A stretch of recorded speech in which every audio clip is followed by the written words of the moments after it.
nós vamos pensar sobre Romanos capítulo 8, primeira parte. Na verdade, nós vamos do versículo 1 até o versículo 17.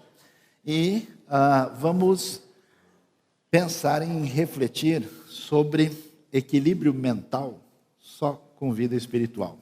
Então, não sei como é que você está, você tomou remédio forte hoje de manhã, né? Alguém podia pensar equilíbrio mental só com um gardenal, né? Mas não sei se é o caso. A gente vai refletir sobre o assunto, né? Quem foi abençoado, levante a mão. Vamos ver o texto da palavra de Deus e eu queria que você acompanhasse comigo em Romanos capítulo 8. A Bíblia diz o seguinte: portanto, agora já não há condenação para os que estão em Cristo Jesus. Por quê? Por meio de Cristo Jesus, a lei, com letra minúscula, do Espírito de vida me libertou da lei do pecado e da morte. Porque aquilo que a lei fora incapaz de fazer por estar enfraquecida pela carne, Deus o fez enviando o seu próprio Filho à semelhança do homem pecador, como oferta pelo pecado.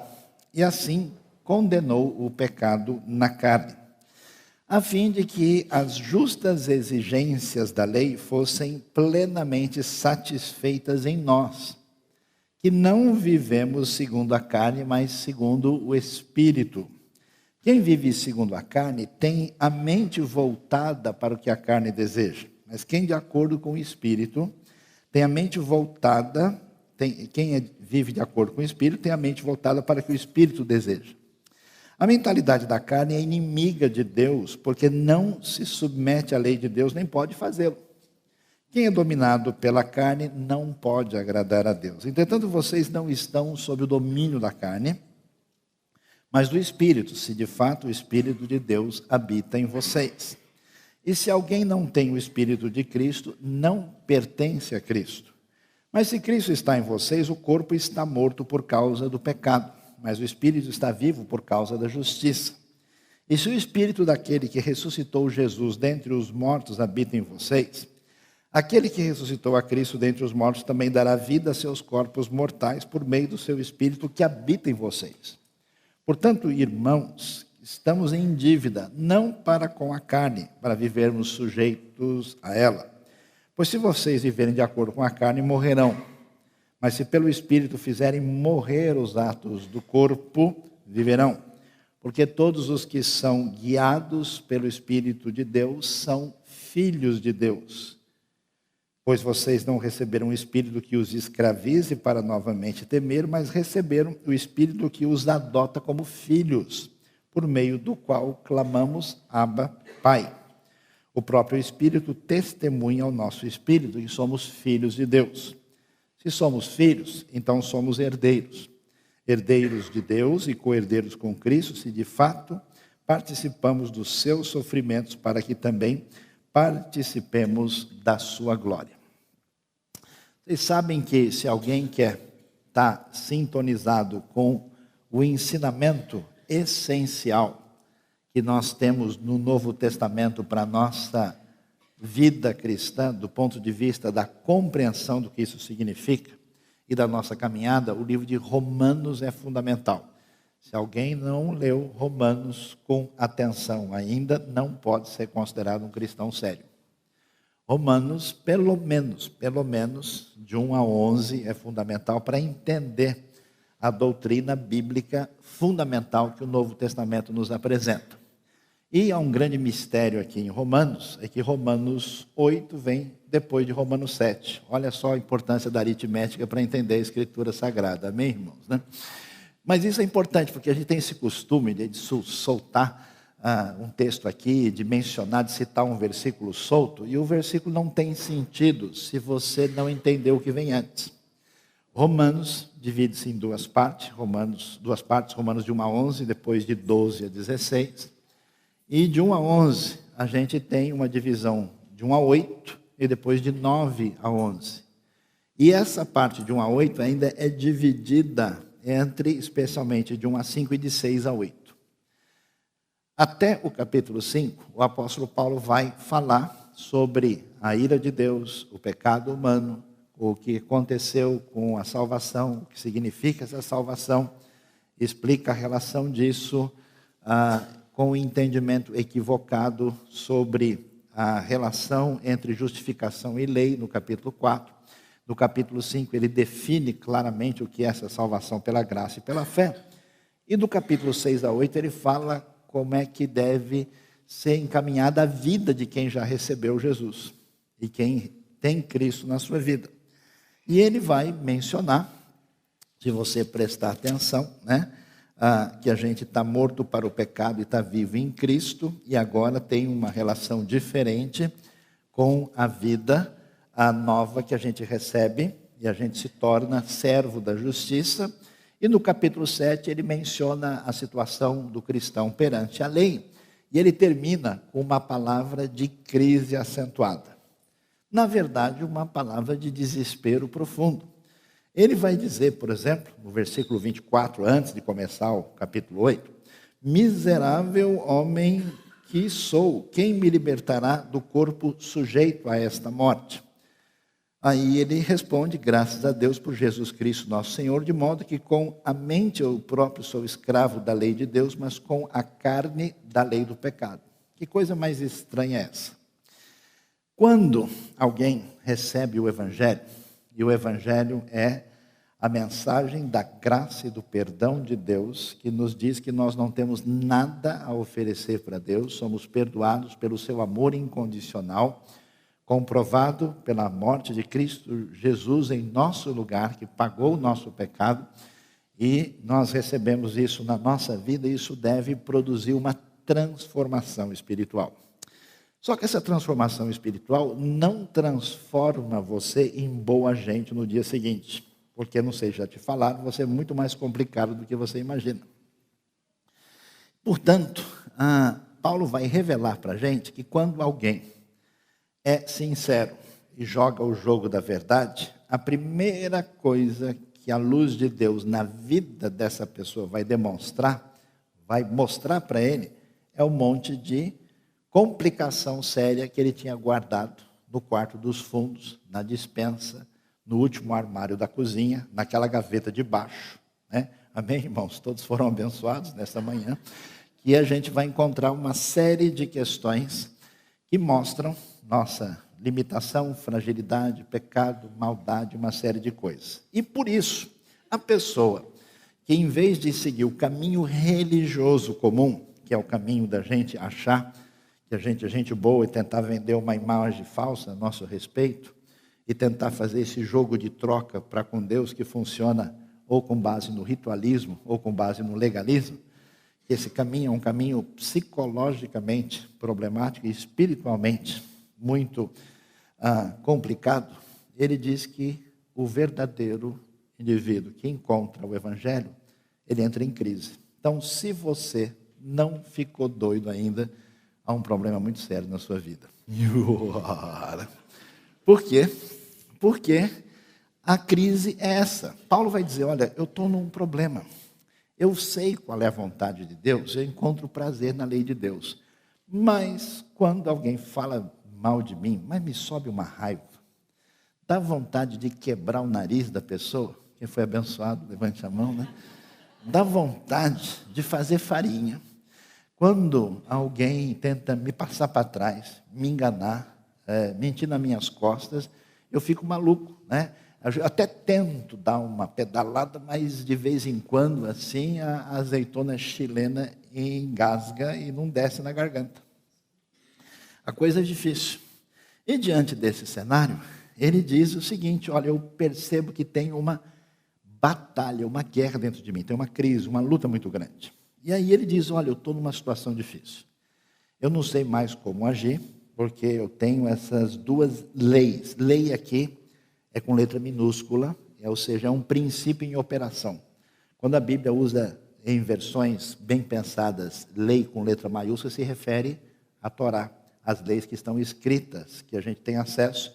E quando é lei letra minúscula, muitas vezes se refere a um princípio em operação ou uma outra lei que está vigente que não se refere à Torá ou ao Pentateuco.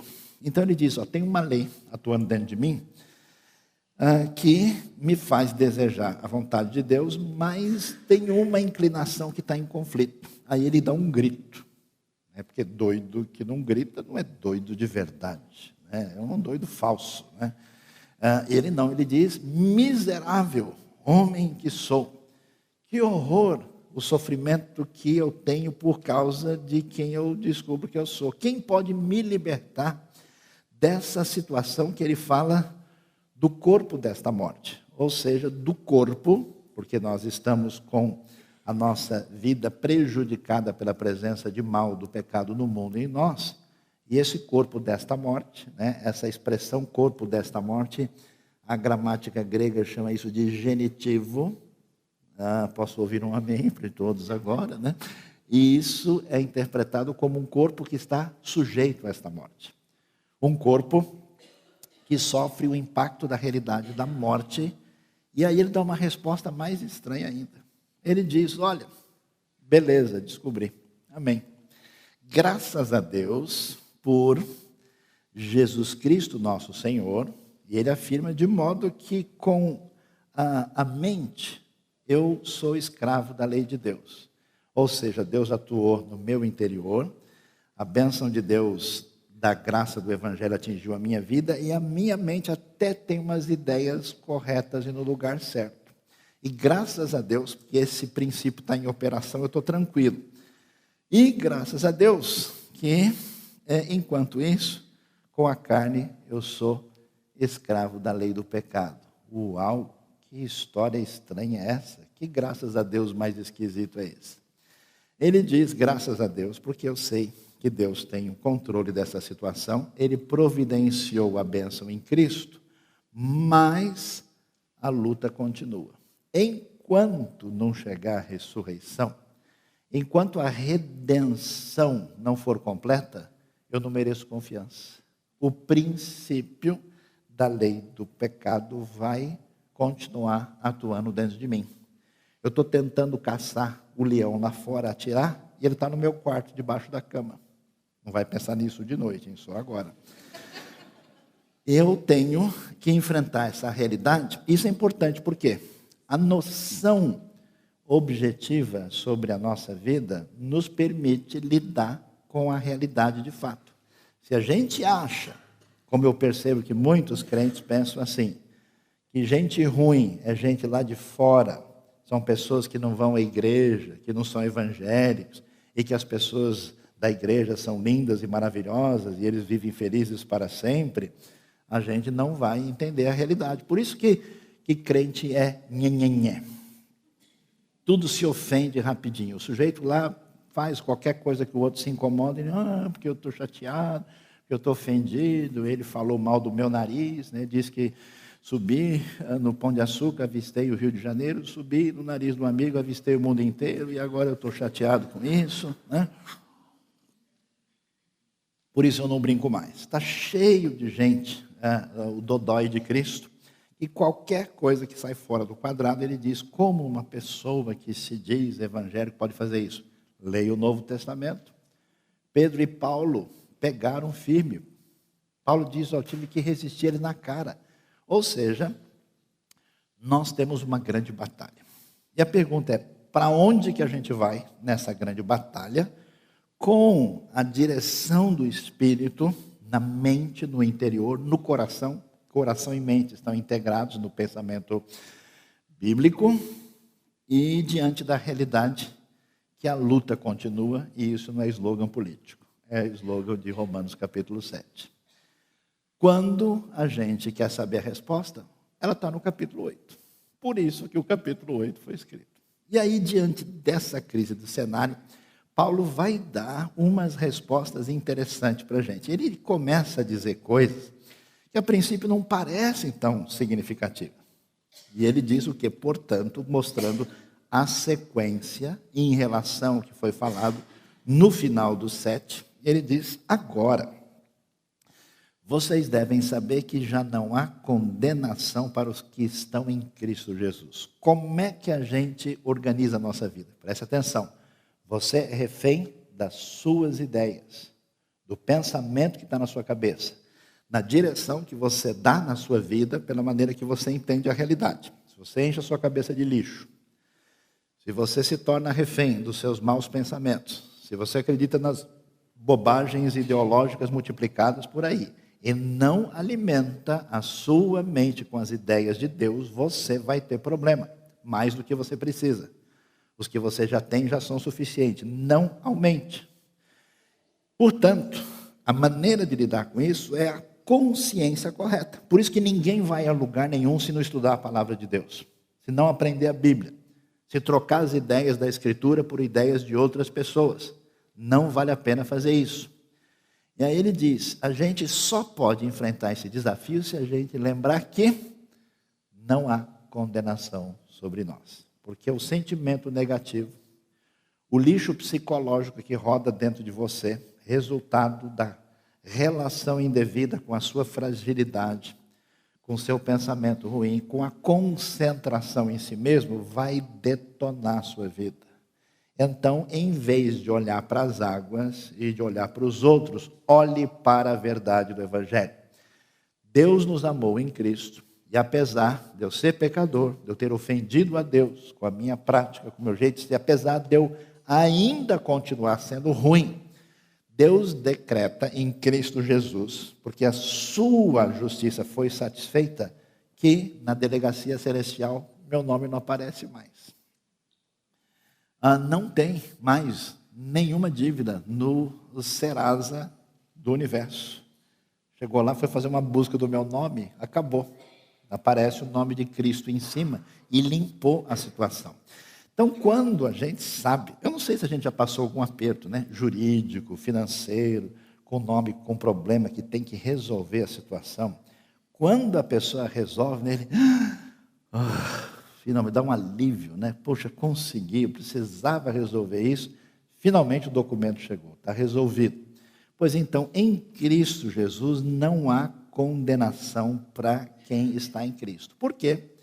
Porque a sua fragilidade, o seu problema, a sua dissonância, o seu descompasso, o seu pecado foi previsto por Deus. Ele não nasceu ontem. Ele sabe o que isso significa e eu tenho que alimentar o meu coração exatamente com essa confiança na obra de Deus, que significa o meu perdão completo. E uma pessoa que tem medo, uma pessoa que tem receio, uma pessoa que olha para si vai sempre vacilar. Mas quem olha para a realidade de uma maneira consciente de perdão, reage diferente. Eu me lembro, ainda era adolescente, não sei se eu devia contar isso, mas vou contar um segredo, né? Eu morava longe de São Paulo e na casa do meu primo havia umas galinhas. E alguém falou, olha como a galinha é um bicho sem inteligência. A galinha estava amarrada e ela se portava como quem estava amarrado e não podia fugir. Aí ele chegou de perto, a pessoa foi lá, desamarrou a galinha e continuou lá, e ela continuou agindo como se ela tivesse amarrada. Então, o crente que conhece a verdade de Deus não pode ter cérebro de galinha. Agir como quem está amarrado, agir como quem está preso, né? Agir de uma maneira desconsiderada. Nós somos libertados porque a nossa questão de condenação foi resolvida. Porque aí ele vai explicar, porque o texto diz que por meio de Cristo Jesus, a lei do Espírito de vida me libertou da lei do pecado de morte, porque aquilo que a lei for incapaz de fazer, por estar enfraquecida pela carne, qual é o problema? A lei tem problema? A lei não tem problema. O problema é que a realidade da fragilidade humana entra em contato com a lei, não funciona, enferruja, piora. Porque a lei apresenta o problema, mas não tem solução. Por isso que tem tanto crente negativo, com uma série de problemas na sua cabeça, porque ele recebe o evangelho pela metade, ele deixa acirrado os seus sentimentos de culpa, ele fica com sensação de fragilidade, de dificuldade, e não bebe da graça, aí ele fica louco. Está cheio de gente dentro de igreja ficando doente psicologicamente, porque ele não bebe do evangelho. Ele não entende a realidade. Ele tem uma ideia de um Deus mau, um Deus que o persegue, um Deus que o acusa, e ele tem um sentimento, por isso que as pessoas são tão reativas, por isso que as pessoas batem de frente, por isso que as pessoas se acusam com facilidade, porque ele não está feliz da vida, porque ele não é mais condenado. ele não sabe comemorar. Ele é uma pessoa em tensão, ele é a hidrelétrica de Cristo, está sempre no 220. Você põe a luz nele, acende, até explode, né? O negócio é complicado. A lei não podia fazer isso, mas o que? Deus enviou o seu próprio Filho, a semelhança do homem pecador, como oferta pelo pecado, resolvendo isso diante de Deus juridicamente e condenou de uma maneira a vencer de maneira plena o pecado na carne. E olha que coisa especial. Com isso, com essa identificação de Jesus conosco e com a sua vitória, com o seu cumprimento da lei, a exigência de Deus é o quê? Que eu faça a sua vontade. E como é que eu faço a sua vontade? Não tem jeito. Então o que aconteceu? Cristo fez isso em meu lugar. E a sua justiça foi transferida a mim. Além de ser transferida, a minha pena foi paga. Então, além de não dever nada, eu estou absolutamente classificado como justificado. Então é hora de festa, alegria e de comemoração. Diante disso, a fim de que as justas exigências da lei fossem plenamente satisfeitas em nós que não vivemos segundo a carne, mas segundo o Espírito. Olha a doideira. E é muito impressionante. Porque quando a gente tenta seguir a lei, a gente vai no caminho de pegar uma lista de estipulações e tentar fazer. Só dá rolo. Porque você vai fazer aquilo que você não tem condições de fazer. Porque quando a pessoa tenta ser religiosa e seguir regras, ele quebra a cara, ele fica chato. Mas por causa dessa atuação poderosa de Deus em nós, esse conflito que tira a nossa saúde mental, se resolve por meio de um poder especial que atua. E esse poder é tão impressionante que permite que a gente, tantas vezes, pratique a vontade de Deus, milagrosamente. Por isso que é interessante que as pessoas que seguem a lei sempre tentam um jeito de driblar e fazer a coisa de uma maneira em que eles se sintam justificados e que eles cumpriram o que eles precisavam. Quando a pessoa entende a libertação que existe, porque não há condenação, e se apropria do segundo elemento que Paulo menciona, que é o Espírito que age em nós, pelo Espírito, ele cumpre aquilo que é a vontade de Deus. Por isso que é interessante, tantas pessoas na história da fé, atingidas poderosas pelo Espírito de Deus, fizeram coisas que ninguém jamais faria pela lei. É gente que se vendeu como escravo para poder servir a Cristo nos lugares mais impressionantes possível. Gente que fez coisas, que agiu com altruísmo, com bondade muito superior à exigência da lei. Esse é o poder que a Bíblia diz que é o poder do Espírito de Deus. Por isso, ele vai dizer que a segunda coisa importante para a gente entender nesse conflito é que a gente precisa viver uma vida que Paulo chama de segundo o Espírito. Na dependência do Espírito, na busca de Deus. E o que é viver segundo o Espírito? A gente nem sabe direito. Porque a Bíblia não tem fórmulas, não é H2SO4, né, peso 98, não tem essas coisas definidas especificamente. Não é assim. Ele vai dizer que tem gente que vive segundo a carne é a natureza pecaminosa humana, que tem a mente voltada para o que a carne deseja, mas quem vive de acordo com o Espírito tem a mente voltada para o que o Espírito deseja. A mentalidade da carne é morte, do Espírito é vida e paz, da carne é inimiga de Deus, ela não se submete à lei de Deus, e quem é dominado pela carne não pode agradar a Deus. Mas vocês, que estão seguindo com Cristo, não estão debaixo do domínio da carne, mas do Espírito, se é que o Espírito de Deus habita em vocês. E se alguém não tem o Espírito de Cristo, ele não pertence a Cristo. Ou seja, o que o texto quer dizer? Pessoal, o Espírito foi disponibilizado. Ele é dado a vocês pela graça. Gálatas fala isso. Escuta, vocês agora que começaram pelo Espírito de Deus, vocês receberam a fé como? Pela prática do legalismo ou foi pelo Espírito? O Espírito foi dado a nós. E o Espírito é um mistério. O Espírito age na nossa vida, no nosso coração. A gente deve quebrar essa resistência. Você se sente indigno às vezes, você se sente fraco, você se sente pecador e você indevidamente evita comunhão verdadeira com Deus. Meu querido, Deus ama você. Deus está atrás de você. Deus age com o seu espírito. Você pisou na bola, Deus ainda está batendo na sua porta. Pode abrir, vai lá, não demora. Então, por causa disso, a gente tem que desenvolver uma coisa que significa dependência de Deus, sintonia espiritual, que se dá pela oração, pela leitura da Bíblia, pelo contato com Deus, pela confissão de pecados, pela relação misteriosa. Não tem assim um método X, faça isso e o Espírito responde. Não é um método de controle, não é um programa de computador. É uma vida sob o Espírito, que se baseia no poder do Espírito, se baseia na disponibilização do Espírito e se baseia no fato de que não existe condenação sobre nós por causa de Cristo Jesus. E todo mundo que recebeu a Cristo, que creu de verdade, a Bíblia diz, o Espírito está agindo, está na sua vida. E mais alguém ainda pode ficar com dúvida, né? Mas será que o Espírito está aqui mesmo? Se o Espírito está em vocês, o corpo está morto por causa do pecado. Ou seja, enquanto não chega a ressurreição, a nossa estrutura de limitação aqui, ela vai sempre manter a sua condição de limitação e de fragilidade. É o corpo inoperante para fazer. Corpo está morto quer dizer inoperante para obedecer à vontade de Deus. Você nunca vai ficar bom o suficiente para poder parar de vigiar a sua vida. Mas o Espírito está vivo por causa da justiça, a justiça atribuída a nós, a justiça vencida e dada a nós por Cristo. A pergunta que surge, mas será que o Espírito dá conta mesmo?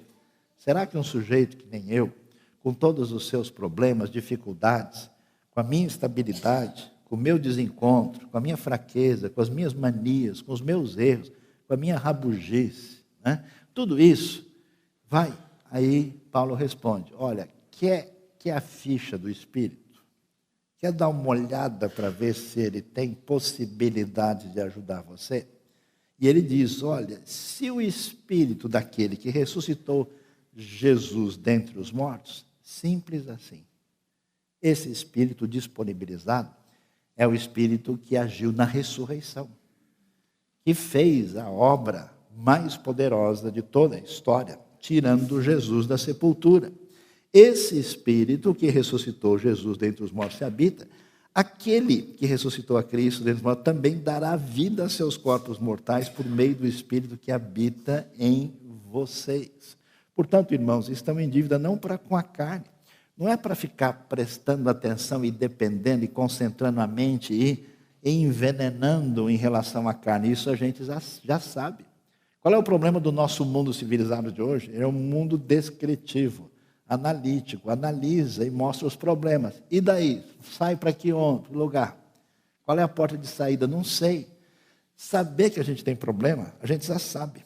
A questão é a saída, e o texto bíblico diz, é a consciência dessa realidade, de não haver condenação e essa dependência do Espírito. E aí ele vai dizer, nós não devemos viver em dependência, né? Não devemos nada à carne para ficarmos sujeitos a ela.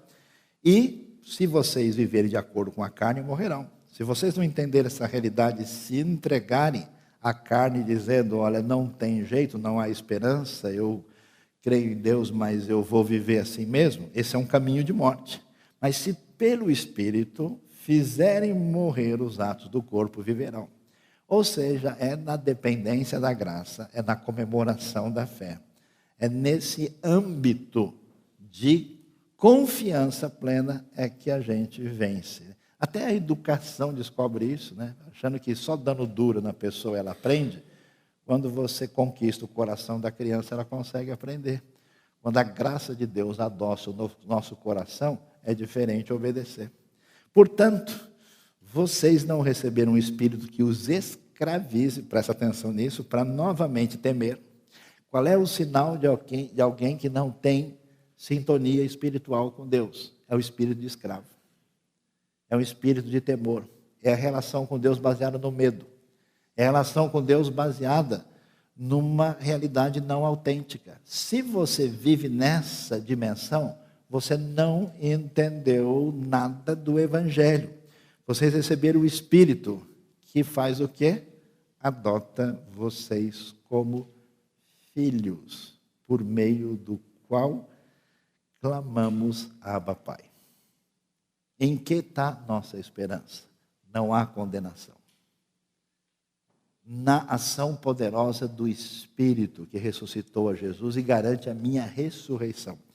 Várias vezes eu peguei a mim mesmo pensando, como será a ressurreição? Porque a gente morre, o corpo vai lá desaparecendo, os ossos depois ficam, depois também somem. Eu fico imaginando no dia da grande vitória do poder de Deus, como é que isso vai ser reunido, como é que vai ser consertado, como é que vai ser alinhado.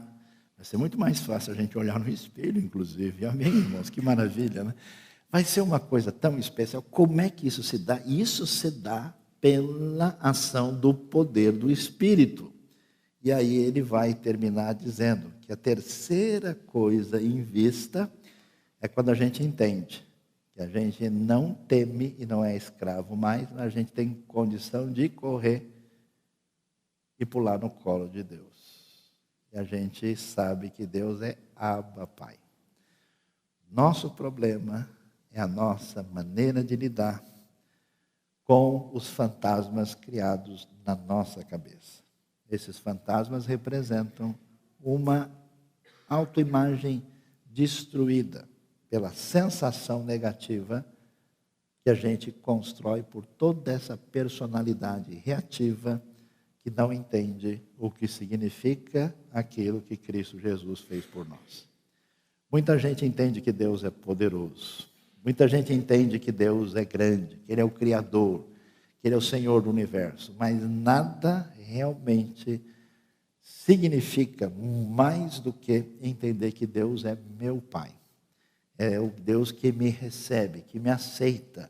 E existe aí toda uma discussão sobre o significado, mas de modo geral, essa palavra Abba, ela tem no mínimo uma ideia de pai, num sentido de proximidade maior.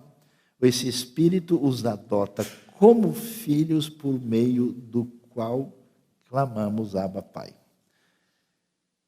Posso perguntar uma coisa para vocês? Qual foi a última vez que você chamou Deus de Pai sentindo? A gente chama, né? Pai nosso, obrigado. Ó Pai. Aliás, o pessoal ora tão confuso que fala, querido Jesus, muito obrigado ao Pai. Chama Jesus de Pai, o Pai de Filho. Faz uma confusão familiar, troca o nome de todo mundo, está tudo certo, né? Falou em Deus, eu estou no meio. A coisa é complicada, mas é a sensação.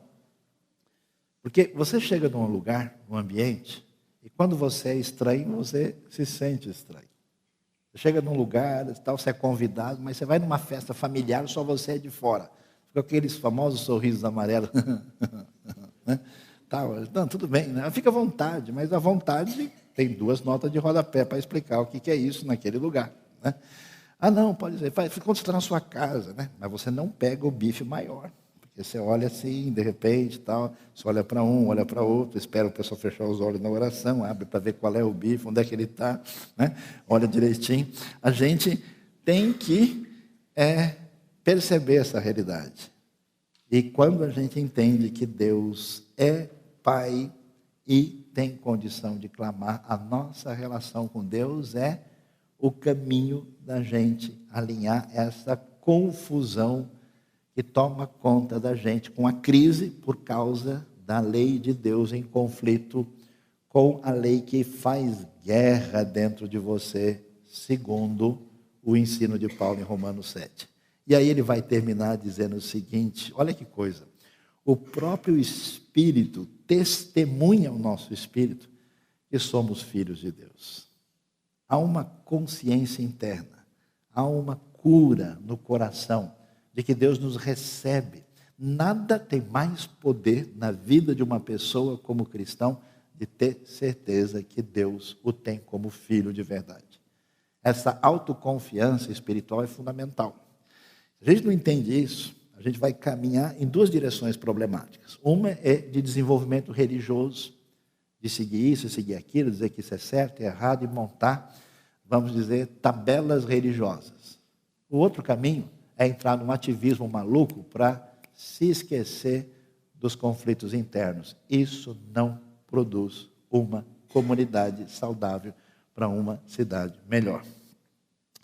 E Paulo, é muito legal, que ele acabou de gritar, socorro, que miserável homem que sou. E ele termina fazendo festa total. O Espírito Consolador, comemorando aqui. Ele diz, se somos filhos, então somos herdeiros. Aliás, você está feliz, alegre, porque Deus o recebe plenamente como filho? Então, leia um pouco mais sobre filho. Filho significa herdeiro, herdeiro de Deus. Por causa de herança, o pessoal briga, a família se divide, o pessoal sai na faca. Você imagina a doideira do que é ser herdeiro de Deus? Imagina o que significa essa herança na vida eterna. Lembra lá que os humildes, os mansos, herdarão a terra. Ainda estou tentando saber o que será isso no futuro. O pessoal está querendo herdar agora, mas na vida futura, que herança é essa? Está cheio de gente se preparando para a vida futura, para ter uma herança bem segura aqui. Mas qual é a herança que vai ser definitiva? Essa é a pergunta. Eu sou herdeiro de Deus, co-herdeiro com Cristo. Compramos um terreno junto, eu e ele, está vendo só? E se de fato participamos dos seus sofrimentos, para que também participemos da sua glória. Uma frase um pouco estranha, porque Paulo diz, caramba, é tão maravilhoso, recebemos, né, aí a condição de estar livre da condenação. Temos o Espírito que ressuscitou Jesus dos mortos à nossa disposição. E podemos, diante do Criador, do Senhor do Universo, correr e abraçá-lo e ser recebido como Pai. E eu clamo, Abba, Pai. Mas a vida é tão complicada. A vida é difícil. Porque tem um problema de dentro e tem um problema de fora. E essa comunidade da fé pode comemorar muito? Eles estão sofrendo, como cristão, problemas de família, complicações pessoais, problemas de conflitos, dificuldades inesperadas. Será que a coisa está fora do controle?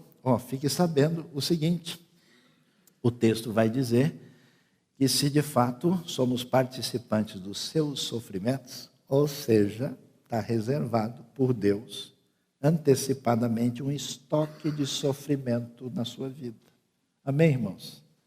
Quem quer dar um testemunho aqui, né? Eu sofri bastante na minha vida. E durante alguns anos pelos quais eu passei, eu ficava me perguntando, mas por que é que Deus faz isso?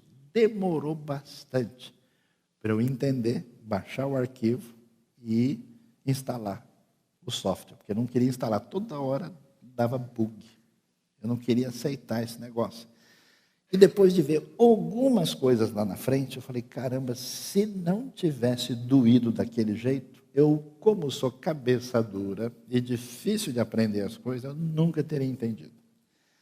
Sofrimento que envolve a luta com a gente mesmo, as coisas injustas que acontecem na nossa vida, as coisas que a gente sofre porque a gente tem relação com Deus, porque a gente não quis entrar no esquema, a gente não quis dividir a bola, a gente não quis participar, saímos punidos, quebramos a cara, podíamos ter estado numa melhor. Se vocês percebem a verdade, nós somos participantes dos sofrimentos de Cristo, e isso é um sinal de que Deus está cuidando da nossa vida, porque os sofrimentos injustificados que têm a ver com a ação de Deus na nossa vida, que alguns estudiosos chamam de açoites de Deus, fazem parte de um treinamento especial para que a gente participe da sua glória. Colossenses tem uma frase muito maluca e diferente. Falta cumprir o restante daquilo que foram os sofrimentos de Cristo, da continuação de Cristo, que é o seu corpo, que é a sua igreja. Então não fique triste não, deu rolo na sua vida, complicou, você não entende, Deus não abandonou e ainda é seu Pai, e ainda ama você, e está atrás da sua vida. Não feche o coração, você não tem saída, a única saída é abrir o seu coração para o Deus que é Pai, para o Espírito poderoso de Deus e saber que você está livre da condenação. Deus abençoe a sua vida, abençoe o nosso coração. Feche os olhos, vamos orar.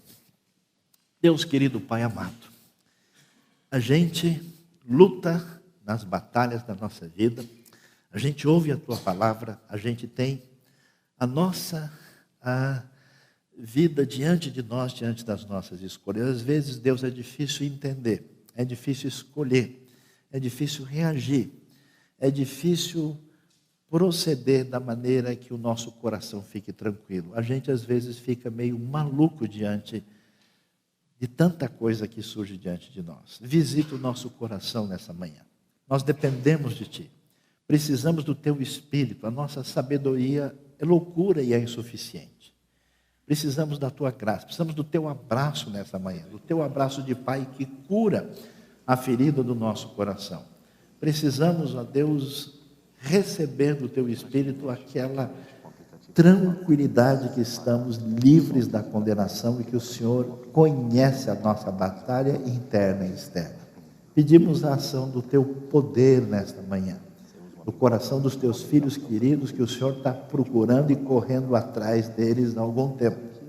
Visita poderosamente e ministra, ó Deus, do jeito que o Senhor somente, pelo Espírito, é capaz de ministrar. Nós Te louvamos, Te agradecemos e Te bendizemos pelo Teu cuidado estranho, especial, carinhoso e poderoso que o Senhor dispensa a nossa vida pelo poder que há em Cristo Jesus. Em nome dele é que oramos. Amém.